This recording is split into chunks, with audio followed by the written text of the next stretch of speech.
నమస్తే సార్. నమస్తే మా. సార్, హెయిర్ ప్రాబ్లం గురించి మనం హెయిర్ ప్యాక్స్ చేసాము, హెయిర్ ఆయిలింగ్ చేసాము, షాంపూ కూడా ట్రై చేసాము.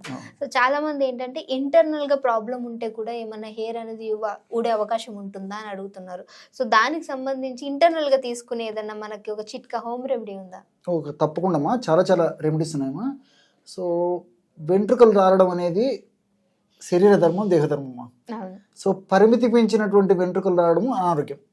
అదేవిధంగా ఒక వయస్సు వచ్చిన తర్వాత కూడా వెంట్రుకలు క్రమక్రమంగా రాలిపోవడం మరొకటి. ఇంకొంతమందిలో వంశపారంపర్యంగా, అంటే పెద్దలకు హెయిర్ లాస్ సమస్య ఉన్నప్పుడు మరి వీళ్ళకు కూడా ఏం జరుగుతుందంటే ఒక వయస్సు వచ్చిన తర్వాత 50 సంవత్సరాల ఆ రేంజ్ నుంచి క్రమక్రమంగా మొదలవుతాయమ్మా. ఆ కోవకు నేను కూడా చెందుతానమ్మా. సో హెయిర్ పెరిగేదానికి నేను చిన్నప్పటి నుంచి ఏం వాడలేదమ్మా. సో మాకు ఫ్యామిలీ హిస్టరీ ఉంది కాబట్టి నాకు 50-55 సంవత్సరాల నుంచి హెయిర్ లాస్ మొదలైందమ్మా. దీనికోసం అంటే నేను ప్రత్యేక శ్రద్ధ కూడా తీసుకోలేదమ్మా. కాబట్టి జెనెటిక్ లో జీన్స్ లో ఏదైనా అలాంటి ప్రాబ్లం ఉన్నప్పుడు మనం చేయదగింది చాలా తక్కువ అమ్మా, ఆల్మోస్ట్ లేదని చెప్పుకోవచ్చమ్మా.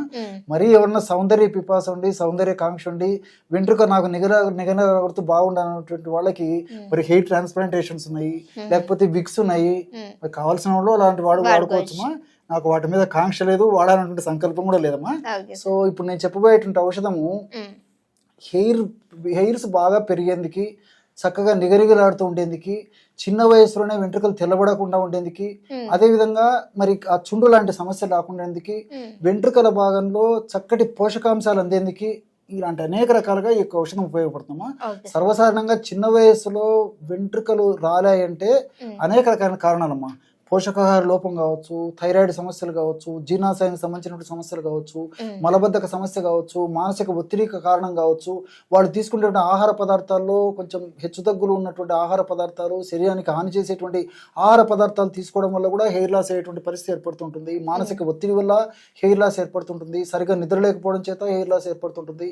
వీటికి తోడు కొన్ని వ్యాధులు, ఎక్కువగా వెయిట్ ఉన్నప్పుడు కానీ, లేకపోతే ఏదైనా షుగర్ ఇలాంటి సమస్యలు దీర్ఘకాలం పాటు ఎక్కువగా ఉన్నప్పుడు కానీ, ఇలాంటి సమస్యల వల్ల హెయిర్ లాస్ అయ్యేటువంటి పరిస్థితి ఏర్పడుతుందమ్మా.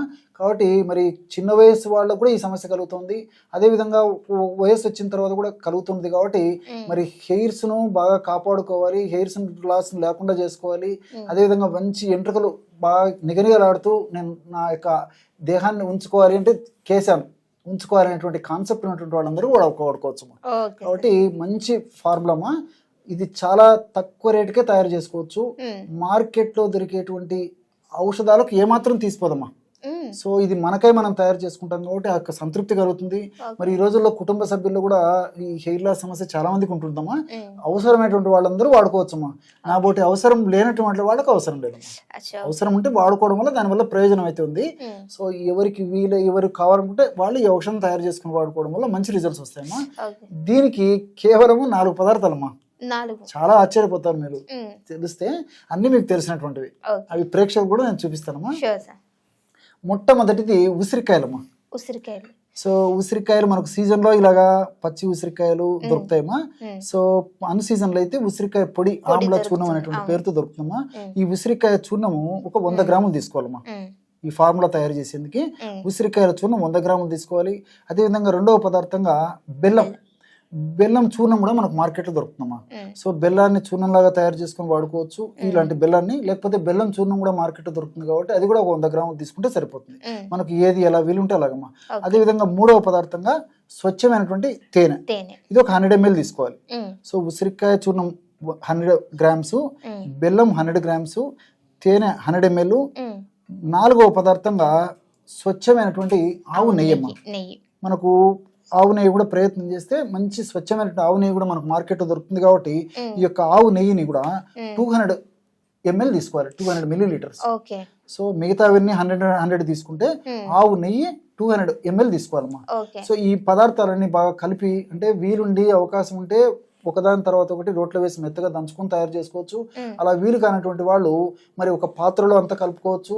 ఈ యొక్క పదార్థాలన్నీ ఆ పౌడర్స్ లాగా తయారు చేసుకుని మిగతా వాటిలో ఈ యొక్క తేనె, నెయ్యి కలుపుకొని వాడుకోవచ్చు. ఎలా వీలైతే అలా తయారు చేసుకోవచ్చుమా. ఆ విధంగా తయారు చేసుకున్నటువంటి ఔషధము మరి బెల్లంలో, అదేవిధంగా తేనెలో నీటి శాతం ఎక్కువ ఉన్నట్టయితే కొంచెం మనకు షైనింగ్గా కనిపిస్తుంది. వాటిలో కొంచెం నీటి శాతం తక్కువ అయితే కాస్త పొడి పొడిలాగా ఉంటుందమ్మా. ఔషధం ఎలాగైనా పర్లేదమ్మా, మనకేమో రిజల్ట్స్ అయితే చాలా బాగుంటాయి. ఆ ఔషధం తయారు చేసినటువంటి ఔషధాన్ని కూడా మన ప్రేక్షకుల కోసం చూపిస్తానమ్మా. తయారు చేసినటువంటి ఔషధం ఇలా ఉంటుందమ్మా. సో ఈ 4 పదార్థాలు కలిపేసేసి మెత్తగా దంచడం వల్ల ఈ విధంగా తయారైపోతుందమ్మా. లేకపోతే అంత కలుపుకున్నా పర్లేదమ్మా. కాబట్టి ఆ యొక్క బెల్లంలో ఉన్నటువంటి నీటి శాతము, అదేవిధంగా చెప్పానమ్మా తేనెలో ఉన్నటువంటి నీటి శాతాన్ని బట్టి ఈ యొక్క షైనింగ్ ఆధారపడి ఉంటుందమ్మా. ఈ విధంగా తయారు చేసుకున్నటువంటి ఈ యొక్క ఔషధాన్ని రోజు ఉదయం ఒక టీ స్పూన్, ఒక 5 గ్రాములు, అదేవిధంగా సాయంత్రం పూట ఒక 5 గ్రాములు ఈ యొక్క ఔషధాన్ని చప్పరించేసేసి ఒక కప్పు గోరువెచ్చని పాలు తాగుతుండాలమ్మా. ఈ విధంగా క్రమం తప్పకుండా రోజు 2 సార్లు ఈ యొక్క ఔషధాన్ని ఈ పద్ధతిలో వాడుకోవడం వల్ల శరీరంలో వివిధ రకాల కారణాల వల్ల ఈ హెయిర్ ఫాల్ సమస్య కలిగేటువంటి పరిస్థితి ఉన్నప్పుడు ఆ యొక్క కారణాలన్నిటిని కూడా ఇది ఓవర్కమ్ చేసేసి ఆ కారణాలకు సంబంధించి చక్కగా రెక్టిఫై చేసేసి చక్కటి కేశ సౌందర్యం పెంపొందింపజేసేందుకు ఈ ఔషధం చాలా చక్కగా ఉపయోగపడుతుందమ్మా. ఓకే, సో చూసారు కదా, ఎవరికైనా సరే పైన కానీ అంటే మన హెయిర్ ప్యాక్స్ లేదంటే హెయిర్ ఆయిల్ యూస్ చేస్తున్నా కానీ హెయిర్ ప్రాబ్లం తగ్గకపోయినట్లయితే దీని ఒక్కసారి ట్రై చేయండి. ట్రై చేసిన తర్వాత మీ రిజల్ట్స్ అంటే మీ యొక్క అభిప్రాయం కానీ మీరు తగ్గిందా లేదా అనేది ఖచ్చితంగా కామెంట్ చేయండి. అండ్ అలానే ఇంకో వీడియోతో మళ్ళీ మీ అందరి ముందుకు వస్తాం. అప్పటి వరకు చూస్తూనే ఉండండి అవర్ ఛానల్. ఇంకెవరికైనా డౌట్స్ ఉంటే కూడా కింద కామెంట్ చేయండి. ఆ వీడియోస్ చేయడానికి కూడా మేము ట్రై చేస్తాం. Thank you so much sir. Okay.